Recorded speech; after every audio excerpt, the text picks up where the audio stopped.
Boeser centers, and here's Pettersson, scores! Unbelievable. What a shot. Off the bar! Sprint, and it's given back in! It's Jones! It's 4-4!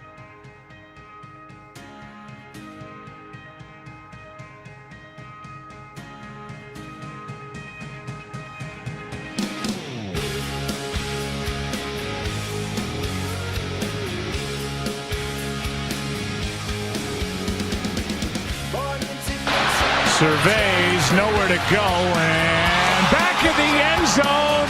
Touchdown! What a catch by Tyler Lockett.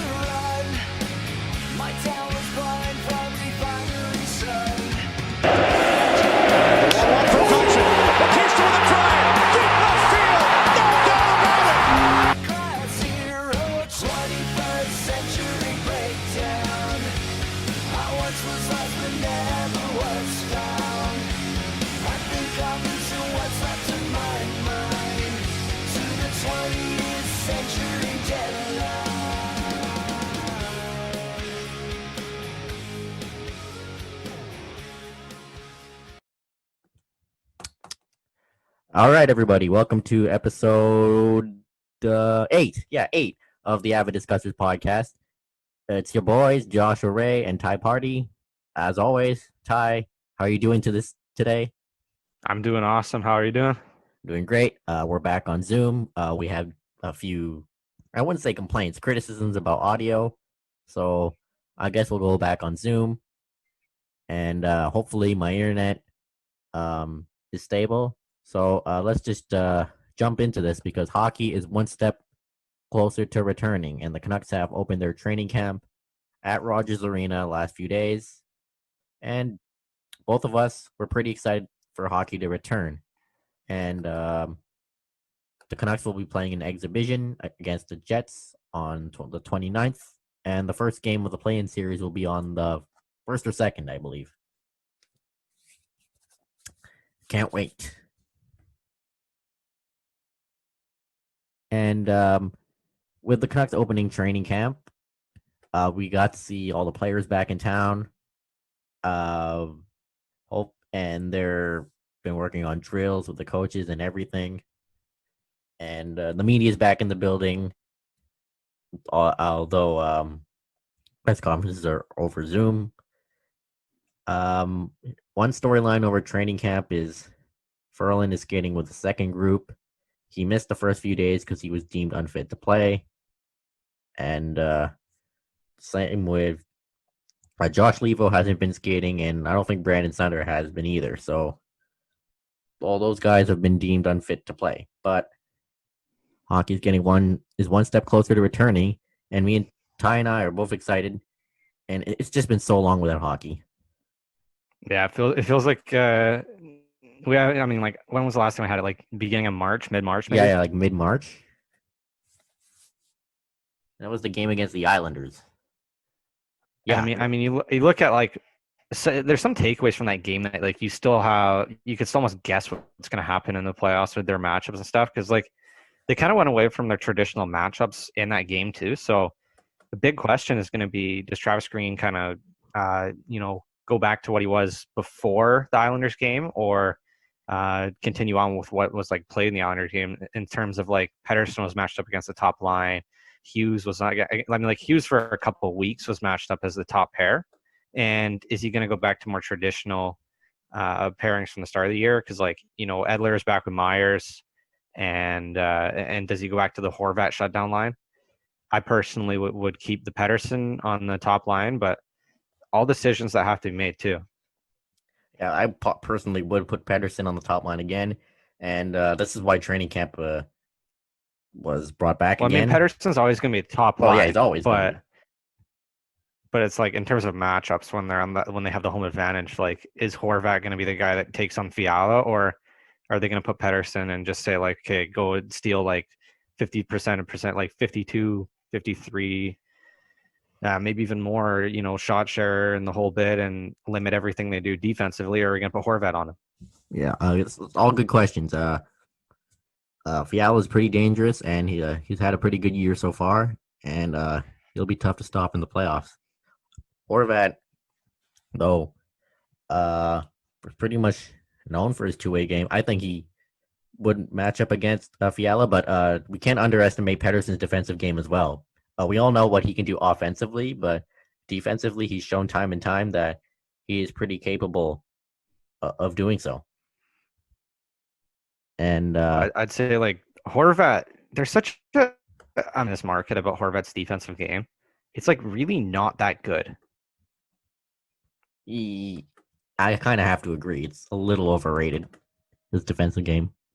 But you have the analytics to back you up.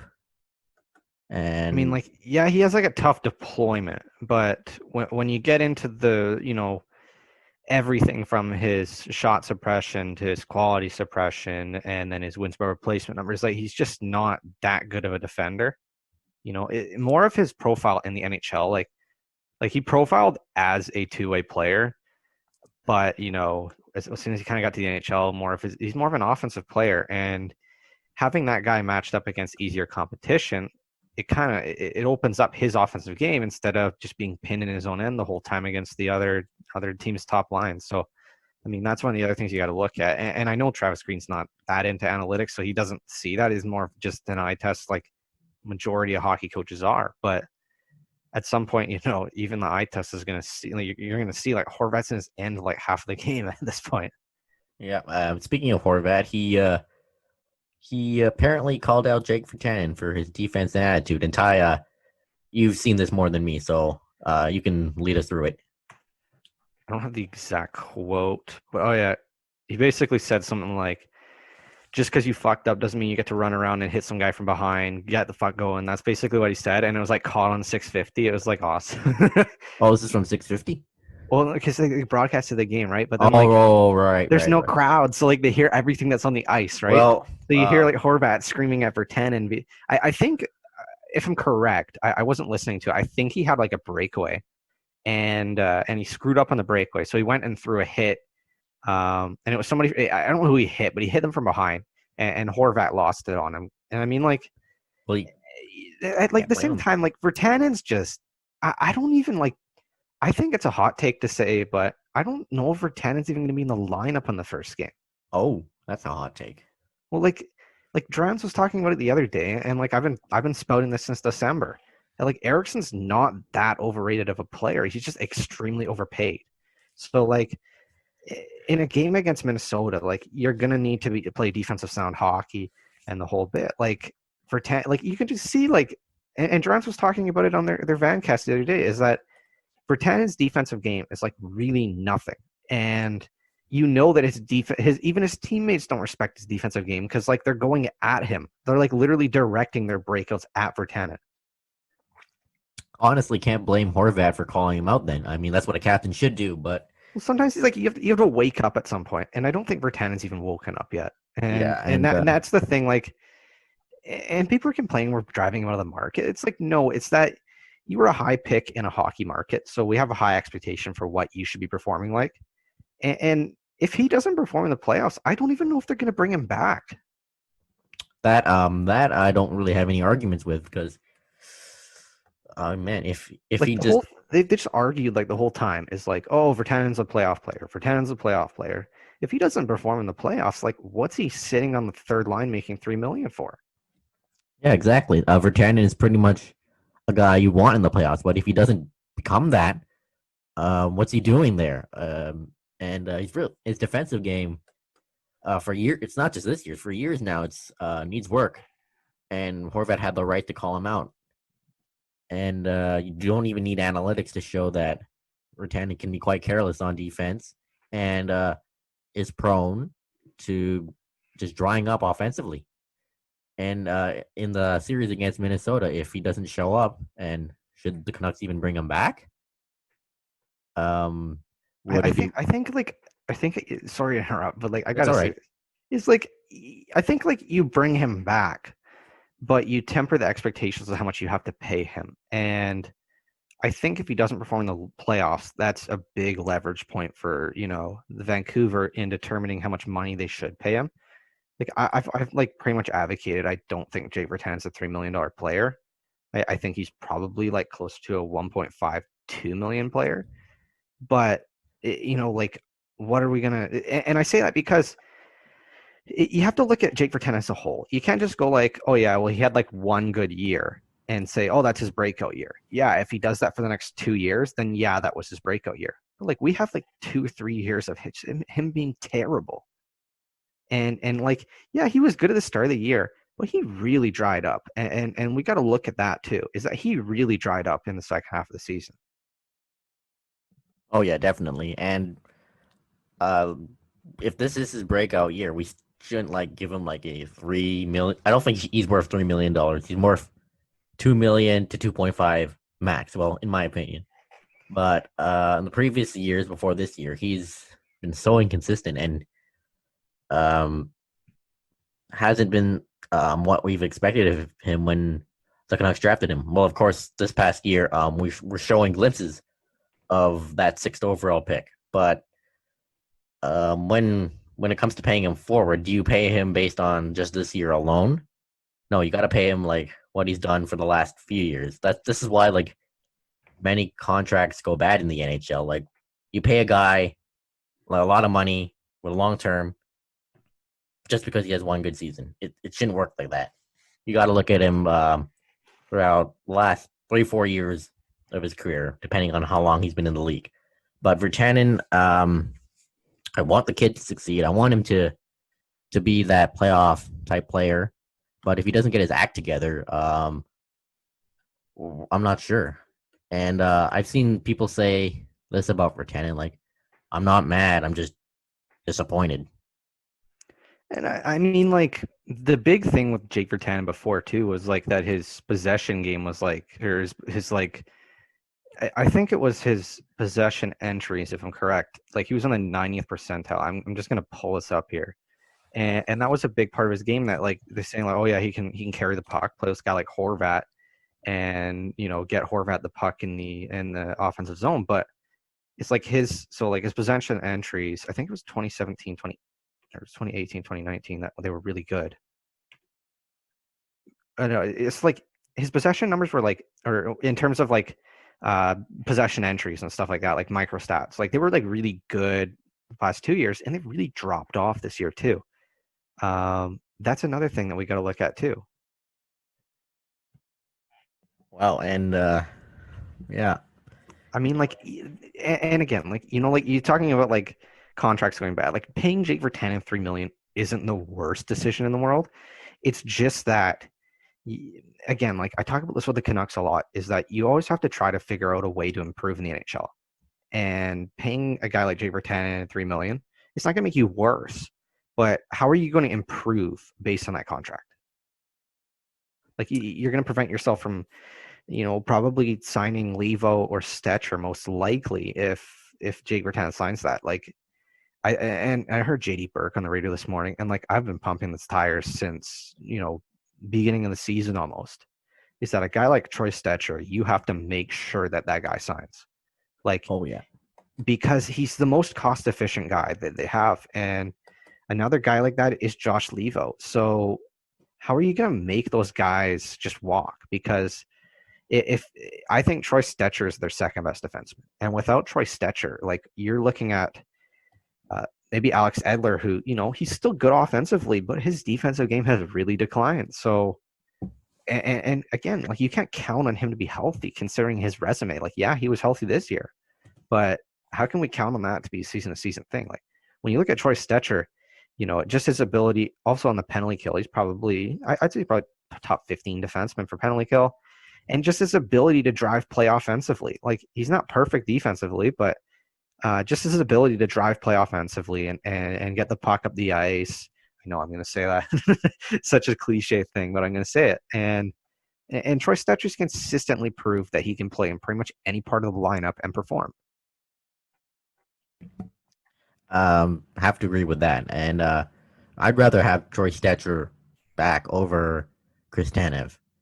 We all know, well, you and I have already discussed this, that Tanev is pretty much on the decline. And Stecher, he's more has been more reliable defensively this season compared to Tanev. And bringing him back on a low risk contract, once again, it'd be low risk, high reward. And Stecher, he's we're not sure how much he is going to want, but I don't expect him to want a lot.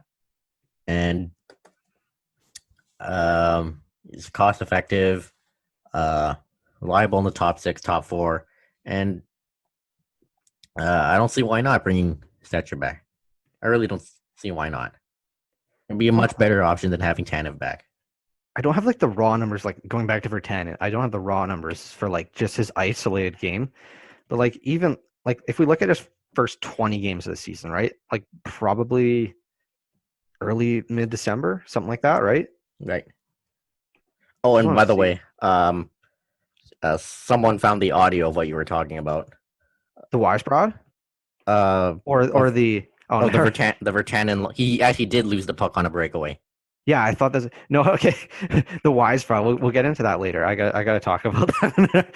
All right, wait. Here's the face-off coming back in the deep blue zone. We apologize for any language that may come through. You can hear Horvat drop the bomb loud and clear there. So honestly, can't blame him for doing that. Well, I mean, like at the same time, like you're going into a playoff series that you haven't been how long for Horvat, so he's got to be a little bit pissed off because like, what if he goes and hurts somebody on that play?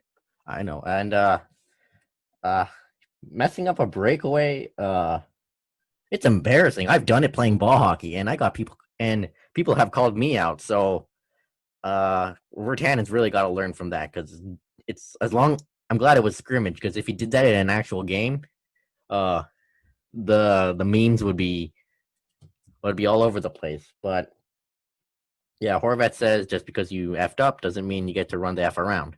So captain's got to do what a captain got to do, and Horvat wants Virtanen to improve. We all do. So hopefully he can get his game together ahead of the Minnesota series. And Ty, the Weisbrod phone call. You want to? This wasn't like, this isn't new. This is like a while back, but like I'm just like re-listening to some old Roxy Fever, Jax McDonald. One of my favorite podcasts. Let's just say it brings a little humor into it. That's what I like about it. It's not just Canucks talk. They bring some humor into it, and that's what I like about the most. So like I'm re-listening to an old episode. Didn't have much to do, so and the Weisbrod phone call with Florida got brought up, right? I think Jackson accidentally leaked it out. Like he didn't leak out the audio of it, but he leaked out like what contained in the phone call. So I'm pretty sure that was the what was that? There was the one like when they traded for Branson, right? And it's like Benning and Weisbrod, and they're like, oh yeah, how about we just you want any more than McCann? And they're like, yeah, just give us a second round pick or whatever it was at the time. Yeah, it was a second. Yeah, just my God, that trade sucked. I can't like when you're trading for somebody, you don't go like, oh yeah, like just make the most fair trade possible. That's again like the old hockey guy thing about not screwing anybody over. You won't get any trades done. It's like, no, you just get the trade done. You don't ask for anybody for more. Yeah, and this was the Branson trade. Oh my God, that trade really, man. I'm just pumping old tires, but yeah, but that second could have been like Alex DeBrincat. Well, it probably would have been him. Probably would have because he was on the radar, from what I've heard. Yeah, and oh my God, that trade sucked. And I remember at least it wasn't the Pasternak going through though. Oh yeah, another big oof. Well, what if they drafted Pasternak and traded into Florida? Then that would have been even worse. I was just thinking. Anyway, Ty, you got the schematics or the analytics for the Minnesota-Vancouver series. You're an expert on this, so take it away. No, I've been wanting to talk about this for a little bit. If you haven't read it already, I think it was from like late June or probably from a month ago. Brett Lee, awesome article on Canucks Army about the Wild's forecheck, right? And so like I think this is going to be a big part of the series that determines how everything's going to work out. Because like, you know, from an analytics standpoint, we look at Minnesota's offense and we say like they were extremely lucky on offense and extremely unlucky on defense because of their goaltending and the whole bit. But a big part of their game, and I'm pretty sure if I'm correct, I haven't watched enough film on it. This is what Anaheim used to run their forechecking system when they won the cup with their big forwards and the whole bit. And so Brett Lee talks is called a 2-1-2 stack and a 2-1-2 spread. And so basically it's, if I'm correct with this, a 2-1-2 stack is where, so say they dump it into the corner. It's where the F1 and F2, so the first two forwards into the zone, they attack the area with the puck. And so the way to beat the 2-1-2 stack is to rim around the net to the other defenseman. But at the same time, it's like, as a defenseman, you've got to have really good communication with your other partner. You've got to have really good communication with the winger up top, because the audible to 2-1-2 stack is a 2-1-2 spread, which takes away the rim around behind the back of the net. So at the same time, like the defenseman's he knows he's gonna get cranked by Minnesota. So like I can just see Vancouver's defense is gonna be feeling it by the end of this round with how they play. But at the same time, like you're from a goaltending to a winger to the other defenseman, you have to have sound communication to beat the system that the Wild play. And so for a 2-1-2 spread, the way to beat it is you've got to wing it around to the winger down. I think the wingers, I don't know how deep the wingers play in Vancouver's system, but they've got to come down, you know, to the face, almost like hash marks probably. And so they've got to ring it around to that winger there and get it out from there. But sorry, I'm going off in my head here. I don't even remember. I didn't write anything down. And so like at the same time, like I'm just hoping that Vancouver's communication between everybody, and this is where like I worry with Jake Virtanen too, is he smart enough to like beat all of this? Trying to find that article. Search up yeah, Wild I'm searching. forecheck. Yeah, I found it. Yeah, Like, I've read this. As a defenseman, it's 1, 2, 3, and you've got to know what you're doing. Yeah, 1, 2, 3. Because you're gonna get cranked. Yeah, you got a 2-1-2-1-2 forecheck. Also encrypt to information, defend against it. Oh, see, like the F3, like you can see the 2-1-2 spread. I just pulled it up now. So a 2-1-2 stack. The way to beat it is you've got to rim it to that the defender on the other side of the net. You see behind the net. Yeah. So that's the way you beat it there. But so then the way, if you're just quickly rimming it to the defenseman every time, the way to beat it is the 2-1-2 spread, where the F2 instead of taking away the rim around the boards to the winger, the F2 takes away the pass to the defender there. All right. And so basically, you have to. It's how the Anaheim won a Stanley Cup playing the system. Yep. Taking a look at this. So I mean, like, and we look at Minnesota too, even from an analytics standpoint, they're a very good forechecking team. Yes, they are. So you know that it's scan 1, 2, and then you've got to make your decision too, and you've got to know the other defenseman needs to be communicating about what, and you'll watch the defenseman. He's going to be looking for that the F2 there, because he knows the F1's coming every single time, right? But he's looking where the F2 is going.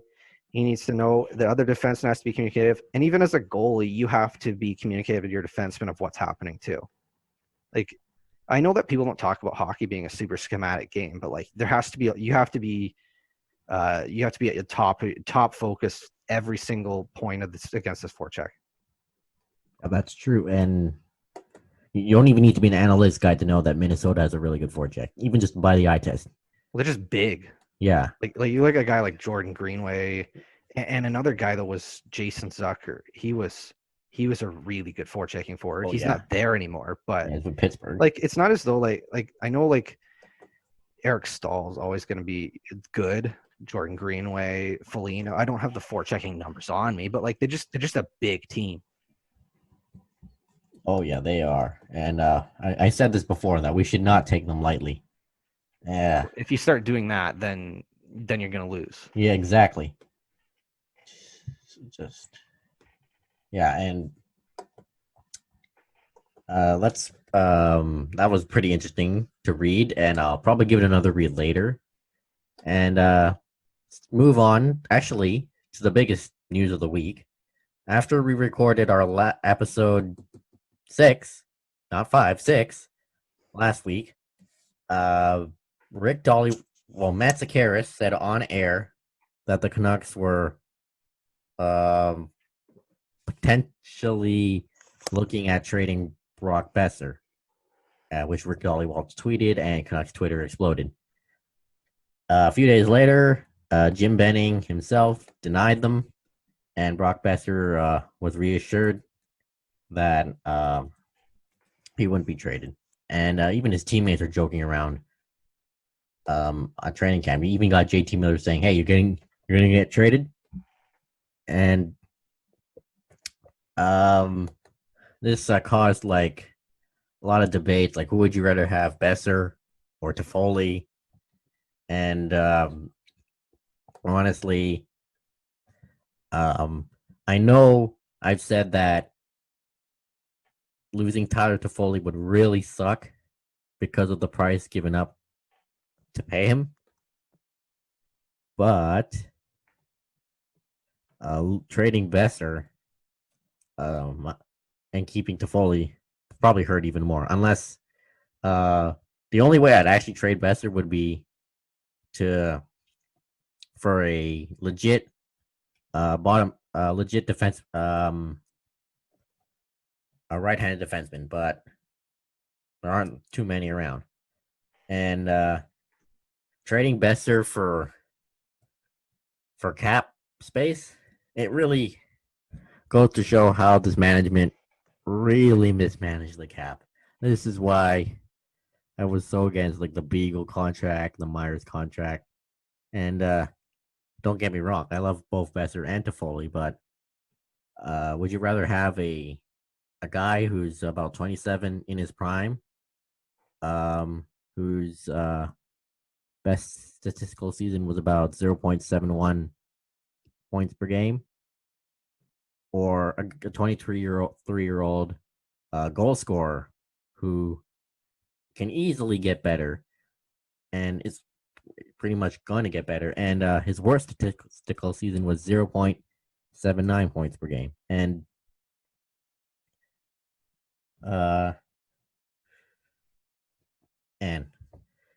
Ty, you've looked into the WAR, and Boeser has had better wins above replacement than Toffoli the last few seasons. And I really hope that Boeser isn't traded, but again, if there is a right-handed top pairing defenseman, then by all means. But just trading Boeser, like for example, to get rid of the Louis Eriksson contract, that's just a poor move. It's just a poor move, and it would be nice to keep Boeser and Toffoli, but I don't know if the Canucks could be able to keep them both. Maybe if this team didn't spend a lot of the cap on fourth liners, we wouldn't be talking about this, but whatever. It's not the fact that you're trading Boeser, right? Right. It's the fact that you have to look at it. Like it's not that like with Brock Boeser, if you trade him for a legit top pair D-man, or even like a second pair guy, but like again, that's like a consistent second pair guy. It's not just, oh yeah, he plays enough minutes. It's a guy that's legitimately by value, every single metric, a second pair defenseman. So when I looked into this, obviously, because it's frustrating that the Canucks have to look in this, but when we look at Brock Boeser, like he doesn't drive play very well, or he doesn't have a high expected goals for. So like expected goals again is shot location and shot volume. So basically shot quantity and quality. and his ability to drive play is kind of how many extra shots he's kind of generating on offense. So again, the best way we do this, and I promote this a lot, is Evolving Hockey's real adjusted plus minus. It looks at every single player basically in that season and kind of creates a mean, and also kind of goes around. And so basically when we look at Brock Boeser compared to the mean in every season, if I'm correct, I did this study on 389 players, 389 forwards, right? So when we look at his ability to generate offense just by himself being on the ice, he ranked 217th, 256th, and 303rd in the last 3 seasons. So again, like, he's pretty much a replacement level in terms of generating offense. It's not something we expect him to do, I guess. And when we look at his shot quantity, so quantity and volume, he's 145th, 201st, and 325th. Again, like, that's pretty much fourth line to replacement level in expected goals generation. Why? And then people are asking, like, why is Brock Boeser have so high wins per replacement? The reason for that is when we look at his kind of ability to finish shots, which is his goals for, without looking at any luck that goes into it. We just look at his raw goal totals: 56, 66, and 41st. So all at a first line rate. So I've kind of been in contact with a couple analytics guys figuring this all out. Generally, if a guy outperforms his goals for, we kind of have to look at his teammates pretty much, right? And so I was talking to a couple of people, and the big thing is that Elias Pettersson's passing numbers are like absolutely insane when he's on the ice. So is having a guy like Elias Pettersson tricking the expected goals model into giving Boeser easier opportunities that he converts at a higher rate? Because the same case was actually made for a guy like Patrick Kane or Connor McDavid. Like, their line mates would have high goals for and low expected goals for. And the reason we can't just say like it's lucky is because all 3 years he's done this. So, and I mean, like, and then we look at Tyler Toffoli, he's basically the complete opposite. So he drives play at a first or second line rate. So he generates offense. I think, if I'm correct, he drives it at a first. He drove it at first line and a second line rate pretty much every year. I forgot it. 51st, 19th, and 4th. So very, very good numbers in terms of generating offense. Look at his expected goals for. So that's kind of his shot quality and quantity generation when he's on offense. 69th, 8th, and 5th. Very high. And then when you look at it, the reason is wins per replacement are so low is that wins per replacement are so heavily relied upon from goals being scored. So a guy that's he wasn't really converting chances at a very high rate. So again, at some point, if you consistently underperform your goals for, there's another part in your game that's wrong. So is his shooting talent an issue for Tyler Toffoli? Because like recently, like when he came to the Canucks, it wasn't a problem. But like when you look at it, he's pretty much been a below average shooter for most of his career. And one of the things that was brought up when I was talking to a couple more people was he creates a lot of rebounds when he's on offense, right? So like he doesn't. It's almost as if he's not taking a high quality shot. It's just that like if the expected goal models will track it as a shot, but like he's kind of setting up something else. So he creates a ton of rebounds. And I think the case was, I don't have the numbers in front of me, but like I remember people joking it's called Jeff Carter syndrome, where you shoot at the goalie's pads the whole time. Like it's like, yeah, you get a shot like tracked for you, but it's like got basically no chance of going in. So with Tyler Toffoli, is that the case with him? We don't really know. And then on defense, Tyler Toffoli had like a terrible season and kind of followed the back up 2 first line seasons in terms of his shot suppression, and also his quality suppression has been a first line, a second line rate. And Boeser, like he was terrible at defense, good at offense at the start of his career, and he's really turned it around. Like this year, he's been a top line defensive player. And that's a big part, and like that's a big part of playing on that Patterson line. So again, like that's why I think his wins per replacement are so much higher, is that he's finishing at such a higher rate than Toffoli. And the difference between these two is one's 23 years old and one's 28 years old. So when you kind of look at the age curves, the peak for players is generally like about 24 to 25. And the same goes for defense and forwards. Boeser's only 23, so like this could be his ceiling, but like there's still probably room for his game to grow. And like even his teammates have said that. And he's really developed a very strong defensive game. So who's to say that he doesn't regain a lot of his offense back, or even like, go on top of what he already built in his rookie season? With Toffoli, he's 28. So by then you've kind of got a good 5-year sample or so of kind of what the player Tyler Toffoli is. So how much are you going to weigh into the fact that he might decline into his 30s and he might not perform for another, 5 seasons that's probably going to need for his contract to be a really plus value for the Canucks? And so a lot of the projection sites for his contract have him around a 6 or a 7-year deal. So that's going to put him around 34, 35. So is that worth it or not? That's the big thing. Is he could have 2 good seasons. You enter a contending window in 2 seasons, and he's a 4th-line player. Like, we don't know about that. And Boeser, you have a very safe return on what player you're getting from Brock Boeser. You're getting a 2nd-line guy that's probably a 1st-liner in most aspects. So I think it's an easy decision for the Canucks. And the only way it would really make sense is if you can get a top pair D-man back for Boeser, and then you keep Toffoli. Like, again, this is about how you can improve your team at the most, right? And the only way I really see them trading Boeser improving is if you address the weak part of your team, which is your defense, and specifically the right side, obviously. So obviously, like, trading Boeser makes sense in the aspect if it can make your team better. But what instances are you really going to win the trade with Boeser? That's all I got to say. Taking a look at this graphic by Bryce Chevalier on Twitter, he's comparing Boeser and Toffoli. They played very similar games. Both have great attention to detail, and focus being on the triggerman attack. Like, Boeser has more upside. He's younger. His shooting talent is much more significant, but Toffoli is the more complete player today. But once again, long term, Toffoli, 28, and glad you corrected me.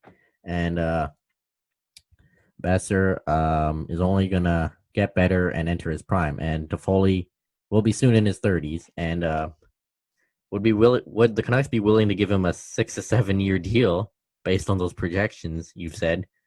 And would he be able to sustain his level of play before he goes into decline?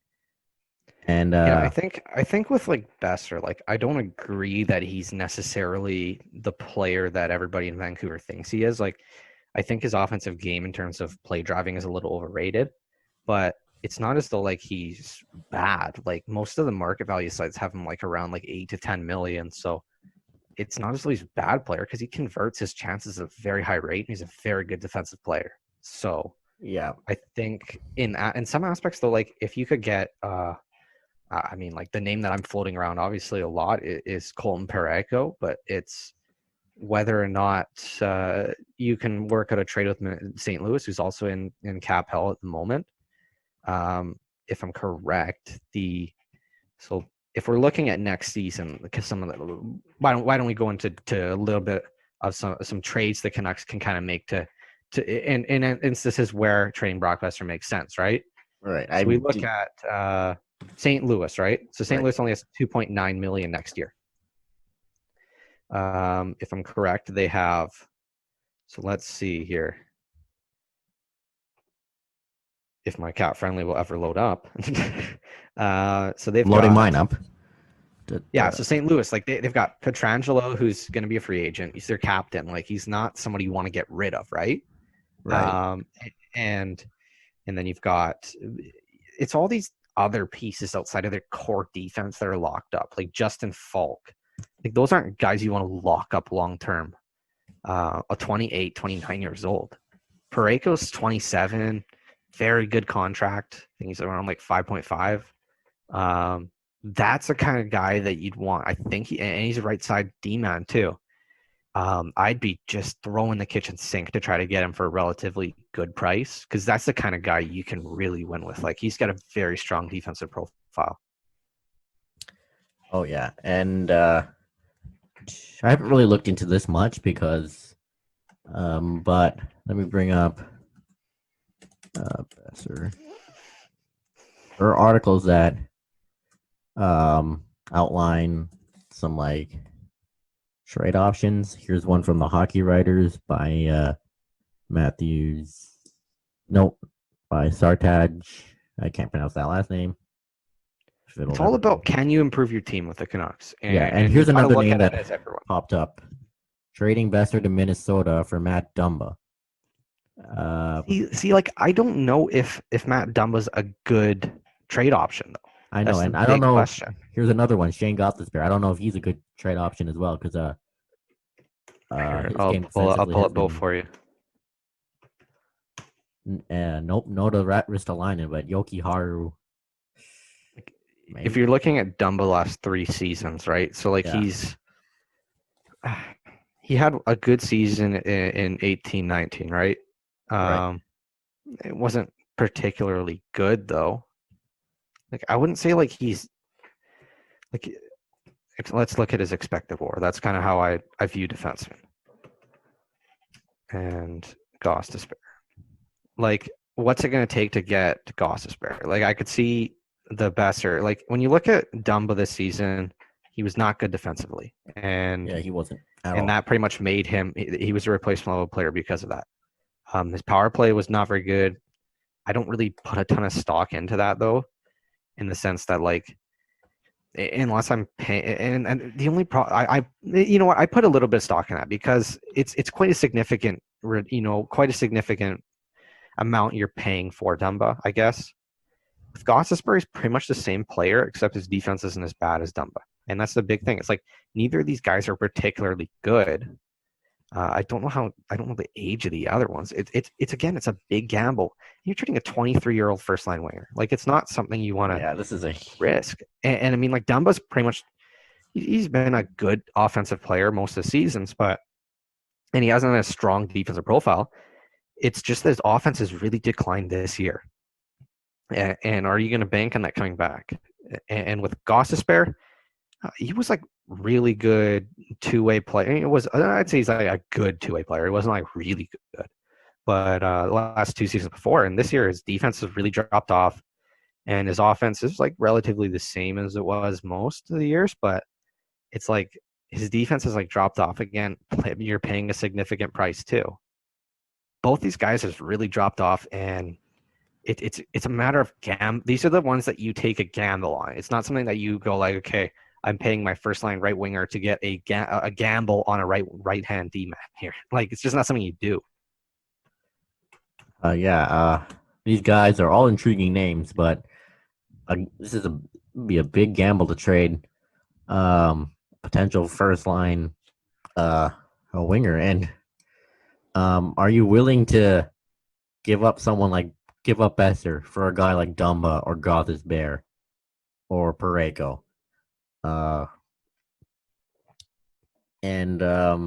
Once again, it's not a bad idea if you're trading for a right-handed top defenseman, but it's a gamble, and it would be, oh man, yeah.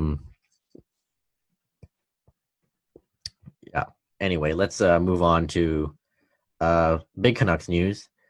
Jack Rathbone, 4th round pick in 2017. He signed with the Canucks a few days ago, and amidst fear that he wouldn't sign during the new window by the CBA, and thankfully he did. And he's a great transitional defender. He's got good skating ability, a terrific shot. Plays with a heavy up-tempo style game. And with Harvard over the last season, 7 goals and 24 assists for 31 points in 28 games. Pretty good numbers for a defenseman. And I'm glad the Canucks got him signed, and there's a possibility that he could make the Canucks the next season, and hopefully, it would be nice if he does. But from what I've heard, he won't be joining the Canucks in Edmonton, but he will be coming to Vancouver, I guess, to skate with the team, according to Mr. Rick Dollywall.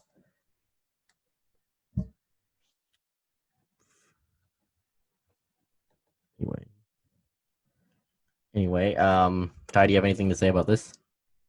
Not much. I think I'm pretty happy with him signing, and I mean it was a big worry because of how shallow their prospect pool was. I'll say that.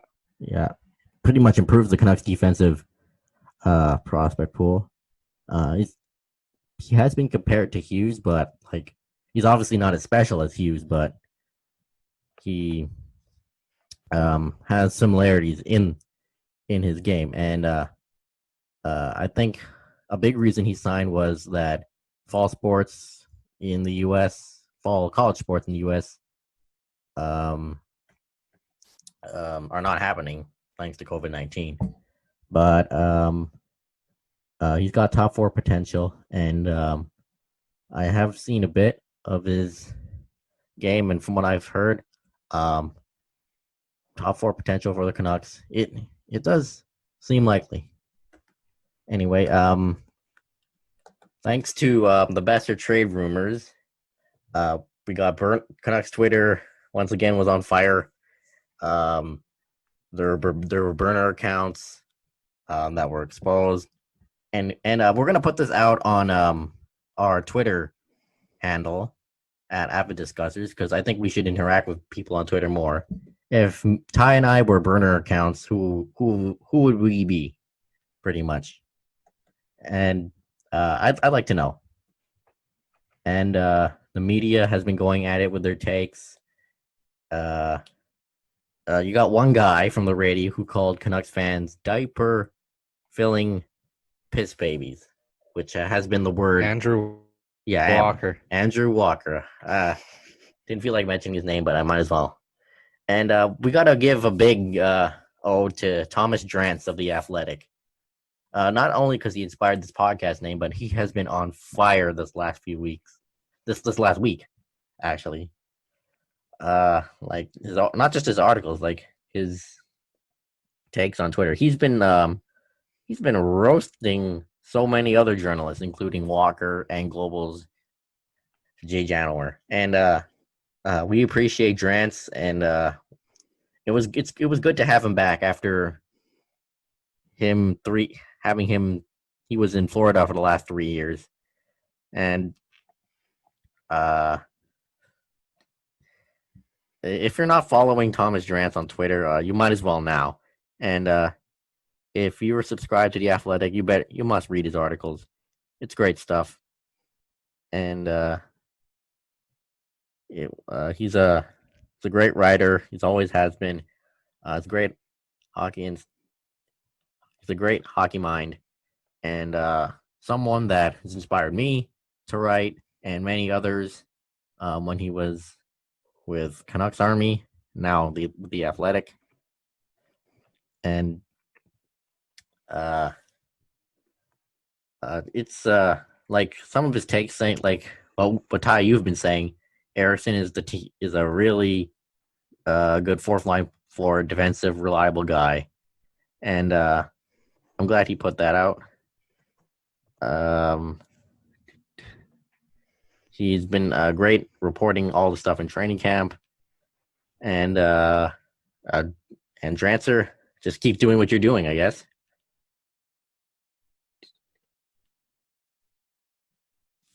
Anyway, Ty, do you have anything to say about this? Not much. I think let's just say I mean, like, he's gonna say like other people got him to start doing this, but I'm convinced that like that Canucks Twitter set off was what set Drance off. Yeah, I guess the lesson learned here is don't mess with Drance, because I don't want to get burned out. And Drance will appear later in Best of Worst in Twitter.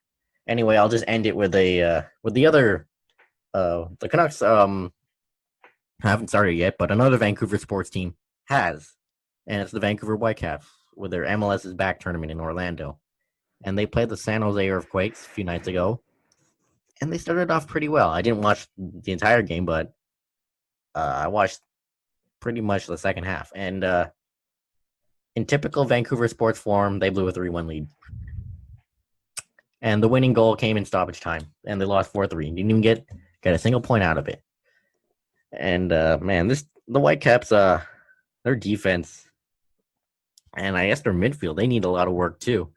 It's they've been chasing the ball, they've been all over the place, and they let San Jose get by too easily, especially on that winning goal. And another thing I just want to say before we head into break is I never knew in soccer or football that stoppage time can go up to 9 minutes. If you don't know what stoppage time is, they add extra time to make up for the time when someone gets injured or gets subbed off, or if there's a free kick or whatever. I never knew it would go. The stoppage time would go up to 9 minutes. The most I've seen was 6. Like I didn't even know 9 minutes was possible. So the Whitecaps, they pretty much reminded us why Vancouver, being a Vancouver sports fan, is tough, and it's been too long, and I've kind of missed it. Anyway, we're gonna head into break, and our featured guest this week is Brayden Ursel of the Canuck Way and the PP1 podcast.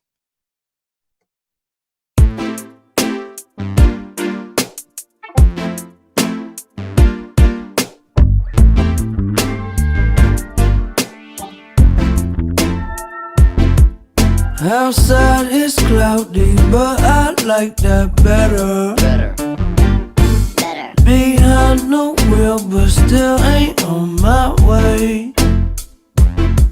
Some people say they want to live forever. All right. After almost an hour of technical difficulties, our featured guest this week on Avid Discussers is Brayden Ursel of the Canuck Way. That's where he's the site expert, and it's where he edits my articles and many others. And he also hosts his own podcast called the PP1 Podcast. Brayden, how are you doing today?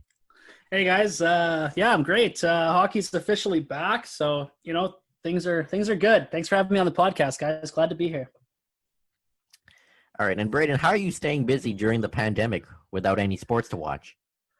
Oh man, that's a good question. You write for the Canuck Way though, so I've been doing a lot of writing there, trying to stay busy. The big upper guys, they want about 50 articles a month from the site, so busy writing there almost every day, trying to come up with content. It's been a bit of a struggle throughout the summer, but we finally got hockey coming back around, and it's really exciting. Contributors are pushing it full force now, and just really excited to get back into the hockey. So I've been doing that a little bit. I've been actually off work for pretty much most of the COVID times. Kind of actually a little worked out in my favor a little bit, and was able to kind of focus on writing and getting ready for school in the fall. So just been kind of spending a lot of time writing, hanging out outdoors and with friends and family, but just try to do my best, getting ready for school. And how'd you get into hockey at the beginning, let's say? Oh man, that's a good question. I'm a Canucks fan pretty much as long as I can remember. I actually spent about 2 or 3 years on Gabriel Island when I was 3 to 5, and that's just kind of right near Nanaimo. And my parents took me out to a hockey game, and I got my first glimpse of Pavel Bure.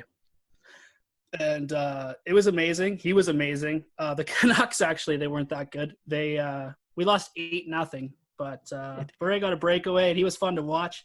That was probably 97 or 98, so kind of right before he left. And then, kind of watching that. And then the funny thing is, this kind of ties it all together, living down on the coast. Did you guys ever see that movie, Free Willy? Yes. Yeah, so I was a big fan of that movie, and obviously the Canucks have the Orca logo, so maybe there's something there. It was big. I went down and saw the whale from the actual movie, and then I saw that hockey game kind of around the same time, so that's how I got into it. I've been a diehard ever since. And what made you want to get into hockey writing and podcasting? How did writing at the Canuck Way and your podcast, the PP1 podcast, come about? Yeah, it's actually kind of a funny thing. Writing's kind of always been a part of me kind of my whole life. At least when I was younger, like I was really into like WWE wrestling. My mom probably's got thousands of stories tucked away somewhere, me pretending I was like a WWE announcer and, you know, writing all these storylines. And then, you know, I kind of got away from writing and throughout kind of like my teen years and stuff, but I started working at this jersey shop in Kelowna, and that's where I met Ted and Ryan, and really started getting into the Canucks. Like, of course, the Canucks were part of my life throughout the whole thing, but that's when I really kind of started to follow. And because you're talking about hockey every day when you're working in a shop like that. So the passion got big. And then I met my girlfriend, and she pushed me to do some writing. And I was actually listening to the Canucks conversation, and Faber was talking about how he got started at the Canuck Way. And, you know, one thing led to another, and I reached out and, you know, wrote a good Elias Pettersson article, and the rest is history. Do you see any career goals set around hockey, or, you know, a radio host, maybe a reporter, or you see yourself in another career path? Yeah, I mean, the goal for me is to do something in writing. I'm not exactly sure where it would lead right now, but the goal is to get down to BCIT and get into some reporting. I kind of want to dip my feet into every area and see what I enjoy the most.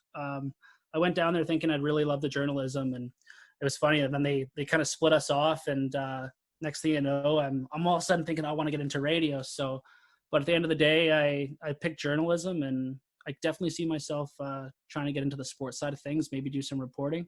But yeah, I'm open to some ideas for sure, and possibilities. And moving it to hockey, what did you make of the Canucks season before everything shut down? Oh man, very exciting. I wasn't expecting to be so glued to the TV. Canucks hockey's been a bit of a boring kind of before the Pettersson era there.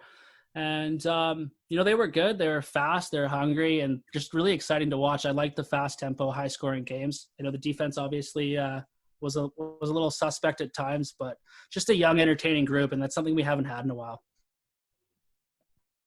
Moving into the upcoming series, how do you think they compete against Minnesota, and are there any lineup changes you'd make from the projected lines we've seen from the training camp so far? Yeah, I mean, I love the series. I think the Canucks, we pulled a good team. I think it's going to be a little closer than you might think. I think a lot of people think Canucks would have the slight edge, and I have to agree with that. But I think it's going to start off a little slow, but I think ultimately the Canucks have what it takes to come out on top.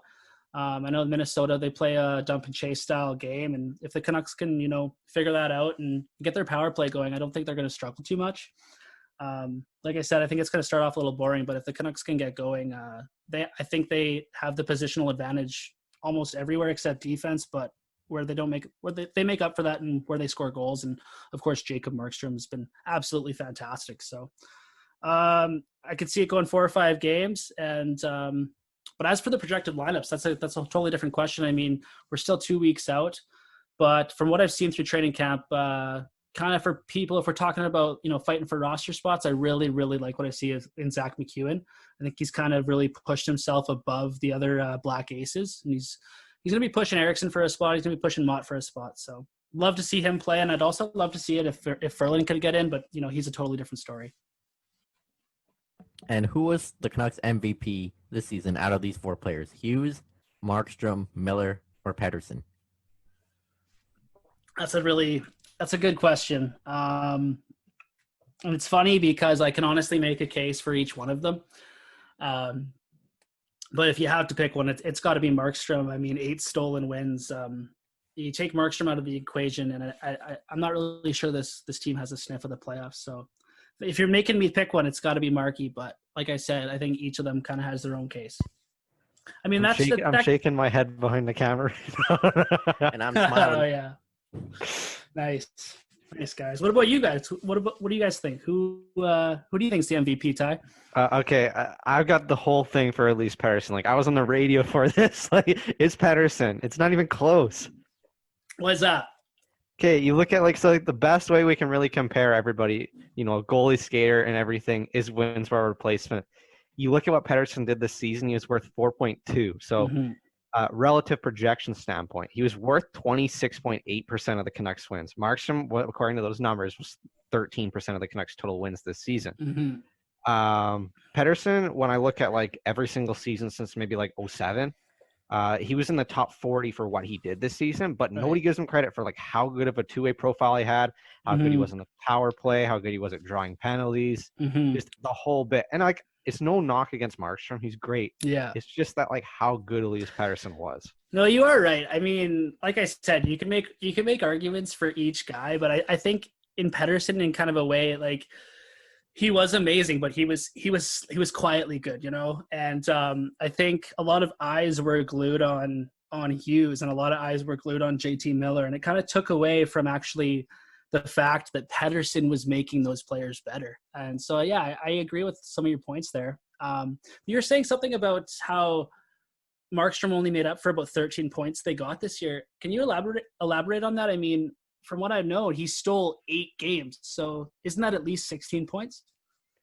I mean, that's like kind of private data. So like I'm looking at all the public data. So like obviously there is some merit to the like private data we have, like Clear Sight Analytics, I think it's called. So like a lot of that, obviously, like there are stats that say Markstrom was the best in the league. I just, you know, like obviously not everybody works in the NHL, so like they don't have access to that. So like kind of the best way we can really value Markstrom's play this year is to look at the public data, and that kind of had him as, you know, a 10th or 11th goaltender in the league. Right. So he's a good goaltender. It's just, was he, you know, the MVP, you know, relative speaking to what Pettersson did this season? Right. And I mean, like at the same time, like, yeah, he could have been worth like 8, but at the same time, you look at, so like the best way I look at a goalie is goals saved above expected. And you know, it's not the end all be all, but it basically tracks how many shots the goalie should have let in and how many of those shots he actually saved. So best goalie in the league was Connor Hellebuyck with like 19, and Markstrom had like 3 or 4, I think. Right. And a lot of that has to do with one of the games they played Chicago. I've talked to Jay Fresh about this. I'm assuming you know who he is. Yep. So I've talked to him about this, and he said that, you know, Markstrom might have like one bad game, right? But then like everybody will just attribute that to a off game. But like the analytics don't count as an off game, because like he could have like 4 expected goals, right? And he could let in 7. So there's 3. That's stopping him from being a top 4 goaltender by the main stat that everybody uses. So stuff like that like the analytics, if you have an off game, the analytics still count it, rather, you know, if people want to say, oh, it's just an off game.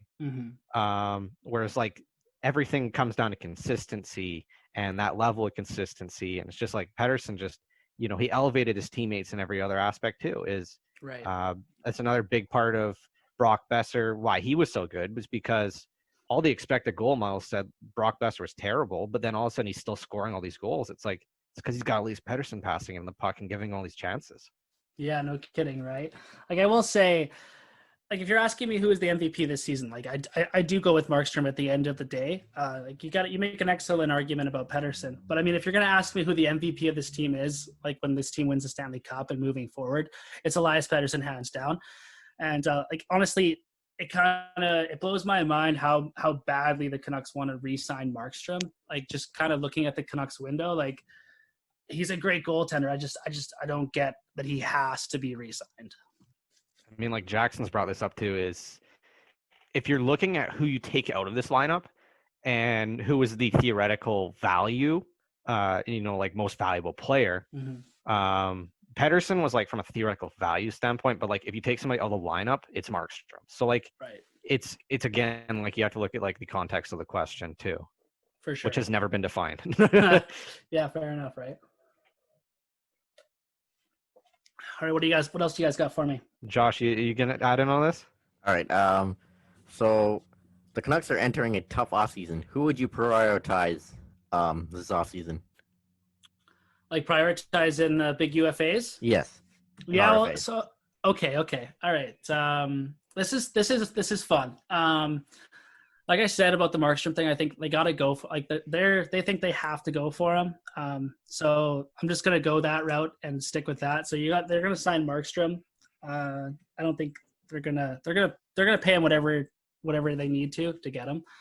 But I know that they're big on. I know they're big on trying to get Toffoli as well. We gave up quite a bit to get him, and he got the 10 regular season games, and he's been that big piece. So it's confusing. I think those would be 1 and 2 my top priorities. But then it's also like, what are you doing on the defense? Tanev and like you talk about maybe possibly even giving up both Tanev and Stecher, and I don't like that. I mean, you can't go into next season with the defense looking worse than it is this year. That's for sure. I mean, I'm no professional, but like I said, they gotta get Markstrom, they gotta get Toffoli, and they gotta figure out 1 or 2 of the defenders. And obviously, they're gonna have to get some trades in there too. But they can't let Jake go, in my opinion. Obviously, this is a heavy debated topic in the last couple of weeks. Obviously, with some leaks to the media, what would you make of this Brock Boeser situation we really have going on here? Oh, that's actually funny that you mentioned that. I actually talked to the man himself, Matt Zakaris. We had him on the podcast. So we got to talk to him a little bit, which was fun. But I think it's just a bunch of smoke and mirrors, kind of. Like, I know Boeser wasn't happy about it, but just kind of a way for the media to get things going. And it's either gonna go really well with the fans, or it's gonna go against the fans. And Boeser obviously didn't like it either. He didn't take too kindly to it. But look at the guy; he's fired up, he's ready to go, and like I think he's gonna lead this team in points throughout the series against Minnesota. He looks good. So happy about it. It was just John Weisbrod leaking it to the media so that he would be better in the playoffs. There you go, right? But if you're asking me, like, if I see him kind of with the team next year, I think the Canucks are going to do whatever they can to try to keep him. But, like, who are you kidding? Like, this guy, like, they have to look at moving. They at least have to look at moving him. So it's going to be a really interesting offseason, to say the least. And how tough is it going to be going forward with Judd Brackett leaving the scouting department? Honestly, I'm not huge into the scouting and stuff. Like, I don't think, a lot of the fans, like, they like to say that they are, and they like to know how much, Judd Brackett had to do with everything. But the truth is, we're not really in there, and we don't really know what's going on.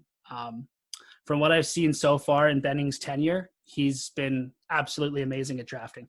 How much he has involved Judd Brackett in that, I don't know, but he's done nothing so far to for me to doubt him. So that's been his strength, and I support Benning. I think we'll be just fine. But, like, if you're looking at his drafting, though, like, he was, like, not even all the picks that went in good, he, like, didn't even want them. Is that what they're saying? Yeah, because, like, he didn't even want Pettersson, and he was, like, the main guy in the Virtanen pick and the Jolevi pick. Right.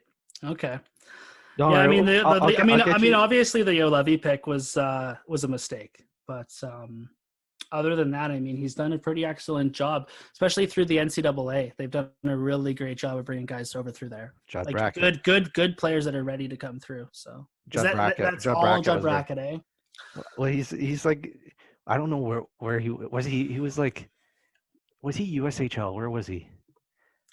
See, I'm not too sure. Like, I'm not huge into, like, who Judd Brackett is and all this. So, I mean, I'm happy when they draft the guys, but I don't go too in depth about, who's the guys behind actually making the picks. I just like to make Benning look bad. Hey, then there you go, right? Like, some people are supporters and some aren't. I mean, he's obviously done some pretty good things and he's some pretty bad things too. So, anyway, but to this point, he's built a pretty strong core of Canucks players. That moves into one of the things that Benning doesn't like. Mm-hmm. What do you think of analytics in hockey? Yeah, like you said, I'm not really too much of an analytics guy, but I mean, they're great. Obviously, they're the new statistics in hockey. And correct me if I'm wrong, but like that kind of started with Mike Gillis, did it not? Well, I guess Kind of did. He was one of, I think my cousin was talking about this in the on Area 51. It's like that people didn't like that Gillis was trying something new. So, like, analytics were one of them, obviously. Mm-hmm. But, like, analytics, I'm sorry, I cut out there a second. Analytics in hockey are just, I think they kind of really started heavily being like public data in like 07-ish. Right. And like some teams kind of like looked at them, but like I'd realistically say the only really heavy analytics team in hockey right now are is Toronto. I think Carolina uses them pretty heavily. Mm-hmm. But then you have like guys like St. Louis that like don't even use analytics at all, and I'm gonna get bashed for that because they won a Stanley Cup. Yeah, that's funny, right? Hey, like it's crazy to see what a team can do when they freaking. But then when you look at like St. Louis, is like St. Louis is like an analytics powerhouse. Right. Yeah, like I said, honestly, man, I'm not the guy to talk analytics with, but I'll take your word for it. And how would you rate Jim Benning's tenure with the Canucks out of 10? Ooh, 7.5. Oh, And why? Like I said, the drafting. Love what he's done with the drafting. You know, and like some of the signings he's also made. Like I wouldn't like, you know, if I'm in that, every GM makes bad signings. And the Louis Eriksson signing, I was pumped when we signed him. I thought it was great. I thought it was a little long, but nobody was expected Eriksson to be that god awful. I mean, I remember when he did score in his own net to his debut with the team, and I was like, oh God, no one is ever coming back from this. But every GM makes mistakes, and he's been an excellent at drafting guys. And if he can get his way out of this, I'd be a little surprised. But I mean, he's done it so far, so props to him for that. okay. We still got some extra time. I got to run you through this because like I'm not a Jim Benning fan, as you can probably tell from my Twitter profile. Okay, his last 3 years: Patrick Wierkosh, Sam Gagner, Michael Delzato, Anders Nielsen, Alex Burmistrov. Like that's like a horrible free agency class. Yeah, but how many of those players are still on the team? 0. Yeah. Is that a reason? Like, I don't know. 2018, 2019.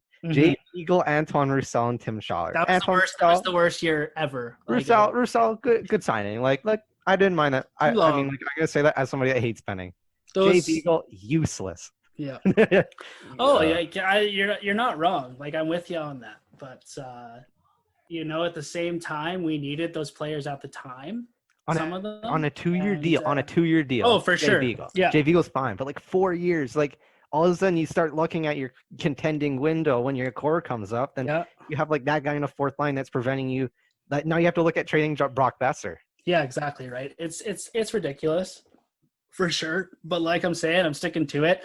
He's gotten himself. Yeah, he's gotten himself out of these issues so far, and you know I'm not gonna knock him until he has to move a player that we don't want him to move.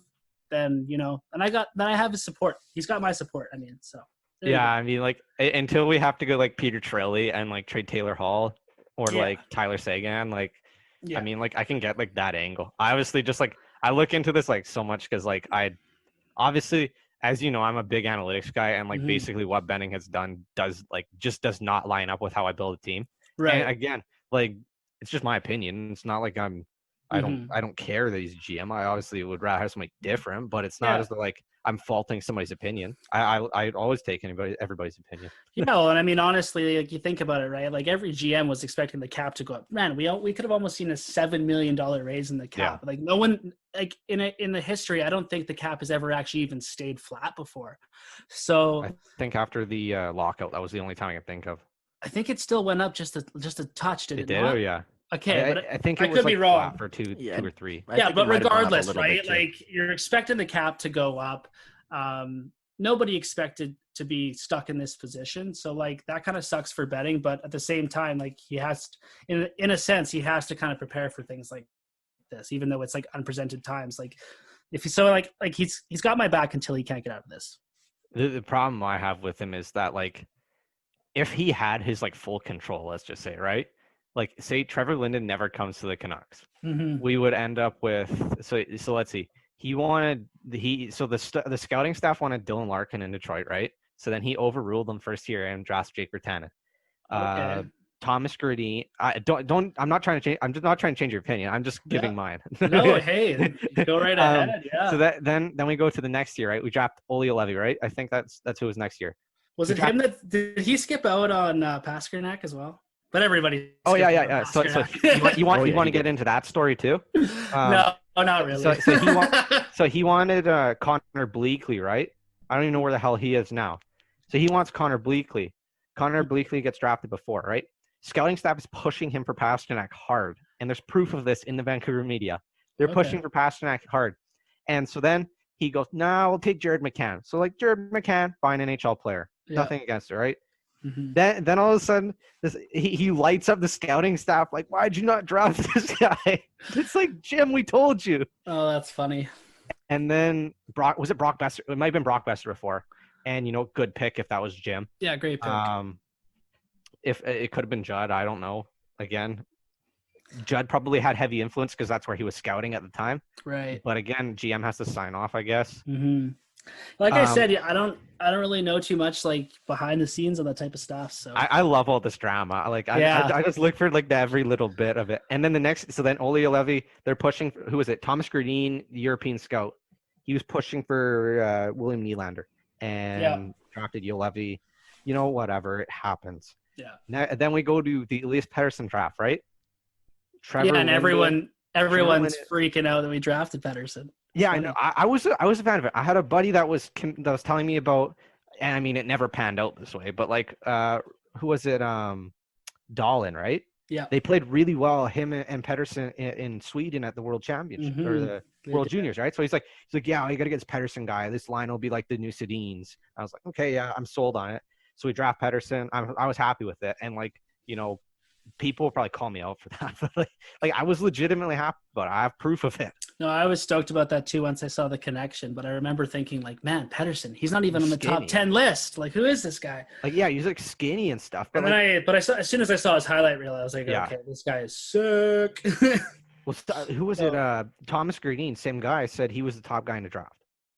Yeah, it's pretty crazy, right? Like, to think crazy. that You got to get five. so you say that, right? Like, I guess, but then at the same time, like, you got to think off. Like Benning, like you said, I don't know how much Judd Brackett had the influence on any of this stuff. I really don't. But he gets Virtanen, which was a slight miss, and then he gets Boeser, followed by Pettersson, followed by Hughes, like three Calder finalists in a row. Like, I mean, you can't be that mad at what Benning's doing with the core of this team. Like, you just can't. But I've said it a few times. I just don't know. And I mean, like, also after though, so he wanted Cody Glass. I don't know if you want to hear that story too. No, I think I've heard about it already. I wanted Cody Glass. I'm just poking. Yeah, I did too. I'm just jabbing. I'm just throwing that little jab in there. Has he even played an NHL game yet? Yeah, he's playing on the third line in Vegas. Yeah. Okay. Yeah. All right. Cool. Well, you guys got anything else for me? I got to say this is so obviously baseball's coming back. I don't know if you're a fan of it, but like this is a question for anybody. Yeah. You're coming up to bat. What's your walk-up song? Ooh, it's got to be some sort of Mac Miller. Big Mac Miller. That's what it is? Yeah. Getting fired up, hitting sand, jogging in there. Mac Miller? Mac Miller, 100%. Right. Good choice. You got it. Yeah, dude, of course. Love the guy. Yeah, may he rest in peace. And final question for you. What are some spots to check out in Kelowna? Because one of these days, maybe in the next few years, I might head out to Kelowna. Man, for sure. You want to talk like food spots or like things to do? Or? Yeah, things to do and food, anything. Yeah, well, like at the right time of the year, Kelowna is one of those pretty freaking awesome spots that, like, I don't know if you're a boarder or a golfer, but you can actually snowboard and golf in the same day, kind of like around March, April. So that's pretty cool with Big White up in the hills and lots of golf courses. We're known as Lake Country, so there's tons of swimming, tons of boating. And the downtown life's pretty fun too. Actually, I took my boy Chris Faber out to Cecil's Pierogies. Cole Lynch can back it up. Cecil's Pierogies is one of the best places to eat in Kelowna. But if you also like Thai food and stuff, there's this place called Mad Mango. They serve a sick lax of soup. So that's straight this downtown Bernard, man. So lots to do here. It's a fun city. You should check it out. Hopefully I will. And Brayden, thanks once again for coming on. And keep up the good work with the Canuck Way and your podcast, the PP1 podcast. Hey, man, yeah, appreciate it, dude. Sorry for cutting you off. That's all right. Ty, this has been a lot of fun. Sorry, go ahead. You want me to just restart that? No, it's fine. Bad. It's fine. That was my bad. You want to just? It's all right. It's all right. And well, we cut. You can restart it now. That was pretty bad. No. I just ask me a question? You want to just cut this off then? I have myself on mute, but want to just re-ask me the question? Yeah, go for it, Josh. Just cut it out. I was just gonna say, you can follow Brayden on Twitter at BKUrsel23. And Brayden, do you have any closing remarks or anything else you want to say? No, I just want to say thanks for having me on the show, Josh. It's been a pleasure. You've come a long way with the writing of the Canuck Way. It's been fun, and thank you, Ty, as well. It's finally nice to meet you guys, and thanks for schooling me in the analytics side of things. Something I definitely got to sharpen my skills at as I get ready for school. But happy to move down there in September, and maybe we should get together and have a drink or something. Oh yeah, that'd be great. Without Yeah, question. hopefully COVID isn't around too long, and maybe we'll go watch a game or something. Oh, for sure. Oh, for sure. All right, guys, go Canucks, go. Go Canucks. Yeah, thanks, Brayden. Yeah, for sure, guys. Thanks a lot. He rocks in the treetop all the day long, hopping and a bopping and a singing his song. All the little birds on Jaybird Street love to hear the robin go tweet, tweet, tweet. Rockin' Robin, tweet, tweet, tweet. Rockin' Robin, tweet, tweet. All right, everyone. It's time for the best and worst of Twitter and questions. Here's one that was I don't know if it qualifies as best or worst, but it takes a look at an evolution of Tyler Myers' neck from his rookie year to now. And you notice in the picture tweeted by RD at Buck Foston, I guess he got this from Reddit. It shows Myers' neck grow substantially throughout the years, and it grew significantly from his last season as a Jet to this season. So that was interesting to look at. This one from Ozaday at Canucks Oz. Miss hockey, but did not miss Leafs fans thinking the world revolves around them. Well, I agree. And I did not miss the TSN and Sportsnet thinking that the world revolves around the Leafs. There's one that this one sucked. No one under 5'8" should have a driver's license. Where are you driving to? Preschool? First of all, why are men under 5 foot? Well, not just men, like anyone in general under 5'8", shamed? I don't get it. I'm 5'5". I'm short. I don't mind. I used to want to be 6 foot, but being 5'5" isn't so bad. And I don't care how tall you are. Just get your driver's license. And, Yeah, beat it by an inch. I'm 5'9". Yeah, and I should get mine too. The Jack Adams Award finalists were announced, and they were Bruce Cassidy of Boston, John Tortorella of Columbus, and Alain Vigneault of Philadelphia, 2 former Canucks coaches. And Mr. Booth replied with, "Well, you're not nominated for Coach of the Year, but 2 of your predecessors are," and shows a video of Travis Green just losing it behind the bench in that game against Buffalo, I believe last January. Mr. Booth again says he edits Brock Besser's message from training camp, and it says, "I'm writing this message because Jim told me he needed to diffuse the rumors. Anyway, blah, blah, gossip girl, blah, blah. Nah, jokes. This is actually Jim. Gotcha, Nucks noobs. On a serious note, I've been promoted to Director of Amateur Scouting effective immediately. John Weisbrod will take over GM responsibilities." This one, No. that's like the worst nightmare, but Mr. Booth, one of the funniest accounts on the Canucks Twitter. If Weisbrod becomes the GM, I will literally... I don't even know what I would say. Like, that is probably the worst possible scenario. Timeline. The worst timeline. Cursed. No, like I would rather have like Aquilini become the GM than have John Weisbrod. That's just even. It's better. Trust me, it's better because Aquilini will at least like, I don't know. It's that John Weisbrod is quite possibly the dumbest man in hockey outside of Peter Chiarelli. Well, yeah. Anyway, we mentioned Thomas. Come on. This is the Ryan O'Reilly trade, everything. Yeah, anyways, that Ryan move O'Reilly on. trade. Anyway, we got 2 from Thomas Drance. Jay Janower says, "Dial down the ego, my friend. Who mentioned your name? Yada yada yada." Then Drance replies with, "Just be honest. You're too cowardly to be a backup passive shot. That's fine, but it's noted. Endowed back the ego is rich, coming from the guy with this 2-word sentence in the bio. Award-winning. Another big dub for Drance. And probably the biggest one. Andrew Walker just says the internet phrase, blah, blah, blah. And Drance replies to Walker, intro flat cap is unfair.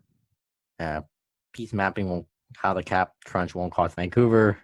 Elite talent. I'm a piss baby because of a report from your direct competitor. A hat trick of bad takes. You're in mid-season form. And I'm going to end it off with a wholesome one. I really love the "Are you winning, son?" meme. And this person takes it to a different level. Are you winning, son? Actually, I'm having a good health moment today, Dad. That's okay, champ. You'll have an up and down days. Just remember, you're getting better getting better overall every single day. I'm proud of you. Depends what your brain says. It's okay to ask for help. I'll be in the living room if you need anything. If you're struggling, don't be afraid to ask for help. And let's move on to questions. We got 2 good ones today. 3, technically. Diaper filling piss baby at 789012 Annie asks, first question, is it considered a win that Benning has no cap room to sign Trampkin? Yes. Yeah, pretty much. But yes, without question. And I'm glad the Canucks didn't sign Trampkin anyway. We dodged a bullet there.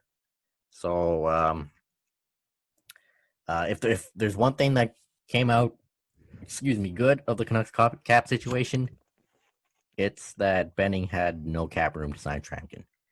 And I didn't want him back anyway. And number 2, Boeser for Gaudreau straight up. Do you make that trade? Yes. I probably would, but this is a tough one. Yes, and yes.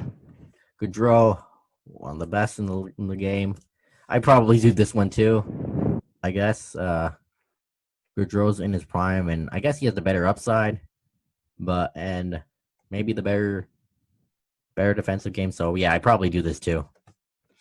And there's a really, you look at just Gaudreau's ability to drive plays better exactly. than Boeser, significantly better. That's why better playmaker. Boeser might be a better defensive player at his peak, but just you talk about Gaudreau's had a down year this year, but it's I probably bank on most of that coming back. I said down year this year, but you look at his prior 2 seasons before, it's really damn good. And finally, Quinn Hughes BLM at Riot Survivor asks a really good question. Which Canucks award snub is the most egregious? Kirk McLean not winning the Conn Smythe in 1994. Matthias Oland not winning the Calder in 1998. Luongo not winning the Vezina and Hart in 2007. Or Daniel Sedin not winning the Hart in 2011. I've only got the numbers for the 2011 one, so I'm just gonna have to go with that because that award made no sense. Corey Perry, when we're talking about wins per replacement, again, probably the best indicator of who's most important. It wasn't even close for Corey Perry. He's a 2.2 wins per replacement guy. At least give it to Taves should have won that year, but regardless of say St. Louis or Daniel Sedin, it has to be one of those 2 for that year. And I think I'm gonna go with 2007 because Luongo should have at least won the Vezina that year because he was godlike that year. 47 wins, and he was incredible. And it was Brodeur who won it that year, but I think it should have been Luongo. He was pretty much the biggest reason why the Canucks were in the position that they were in and why they got to the second round. So I'm going to go with Luongo 2007. It kind of still baffles me how he didn't win it that year, at least the Vezina. Maybe should have won the Hart too, but he should have won at least the Vezina in 2007. That answers your question. Anyway, thank you for listening to this week's episode of Avid Discussers. Once again, feedback is appreciated regarding the content and audio quality and all that. We're always looking for ways to improve. And if you would like to be a guest on the podcast, we'd be happy to have you. you can DM either me or Ty or the podcast account on Twitter. And it's at Avid Discussers on Twitter. I'm Joshua Ray 91. He's Tea Party 21. And the same handles are on Instagram. And you can also find us on Facebook. Just search up Avid Discussers Podcast. And that pretty much wraps it up this week. So hope you enjoyed this week's episode. And peace out.